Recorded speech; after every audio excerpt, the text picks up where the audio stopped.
Ahoy there, YouTube! We're back again. More of our Gencon Bonanza Explosion blog coverage. You'll have at Gencon 2019. Thanks in part to our amazing Kickstarter backers sending us for the 6th straight year. These spectacular companies here who donated games to our Kickstarter to help make it possible. Huge shout out to them. And of course our big sponsor, Steve Jackson Games, who has the new Deadly Doodles, a draw-and-draw game. Be sure to click on the link, check him out, and Tasty Minstrel Game, who sponsors everything we do. Right now I am super excited because I love tech, I love board games, and we've got Jerry here, who's one of the lead developers, right? Yeah, and one of the founders of Tilt 5.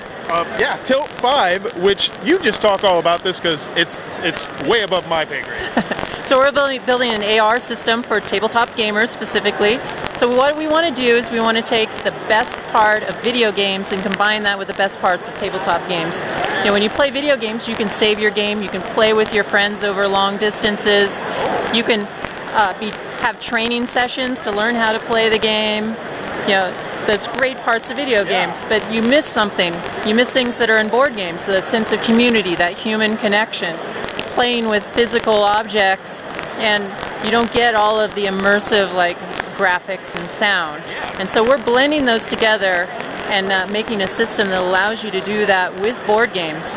For instance, if you're a dungeon master, our system allows the dungeon master to see the entire virtual set in front of them, and then all of the information, and then the players that are questing with him only get to see the information that they are meant to see until the dungeon master decides to trigger the event, like release the dragon on them, things like that. Or, you know, if your quest is going really long, you can just pause it, you can save it, and you can come back to it later. And even if you're using physical objects, you can remember the location of the object. So when you have to set up, it just can have markers on the tabletop for you, and you just put all of your physical pieces back down. And then our system lets people play together locally, so they can all be looking into this virtual space and blending, you know, their physical pieces with the virtual map or virtual world.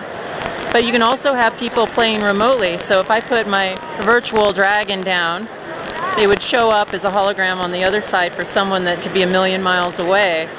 And so our headset has speakers and microphones and all the ability to generate these images. It allows you to see these images and then talk to your friends as well over distance. So we can track.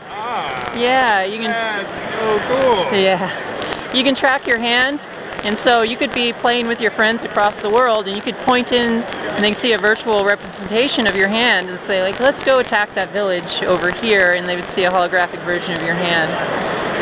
A lot of really interesting things you can do. We've been working with third-party developers to create the content for it, so we've been announcing content partners every single week for the last couple months. We're leading up to a big Kickstarter release in September, and we're going to be allowing people to pre-order their units.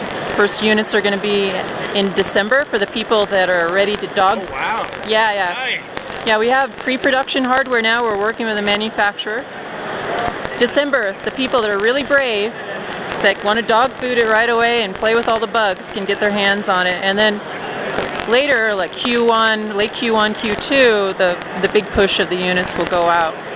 There's so many things you can do with it, it's hard to describe it all in like one breath. Yeah, I got a chance to try this out, which I doubt if we put the camera up to it, would it be able to show anything? Probably not. It's a little difficult to capture on a camera. We'll send you some footage that we captured. I got a chance to try it out and just see the bare bones, and there was like a tower defense game that was going on there, and it's 3D. But the idea of being able to play across the country from someone with a microphone, that is just so cool. So you said it was something that really excites me. So I can't get my friends to come over and play with me all the time. It's hard to coordinate getting 4 or 5 people over. What I like is that I can just call them up and say, hey, fire up the system, let's go. Or if I want to try a new game and none of my friends want to play it, go into a lobby and find a stranger to play with and just do a pickup game just like that and play with someone remotely. That is amazing. Now, you mentioned it was coming to Kickstarter.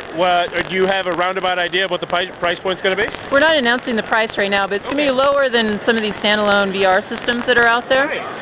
So it's a little bit in flux as we figure things out.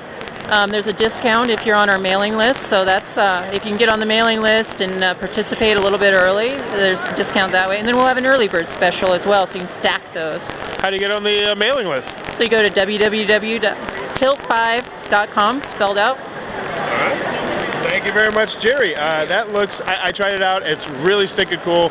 Definitely something to kill it on your radar to check out when it comes to Kickstarter. If it looks like it might be your cup of tea, be sure to check that one out. If you're enjoying what we're doing, please be sure to click on that subscribe button down below, and in the comments below, let me know if you've had experiences with VR. What's your best experience with VR ever?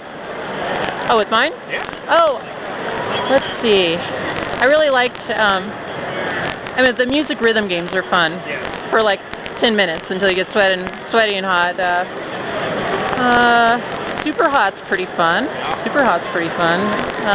You know, I worked at Valve Software. I was the first person that was hired to build out the entire VR, the hardware team that did the HTC Vive. So I got to play a lot of VR along the way. I'm pretty burned out on it at this point, and I don't play too much of it anymore. Like, there's a reason I'm doing tabletop AR.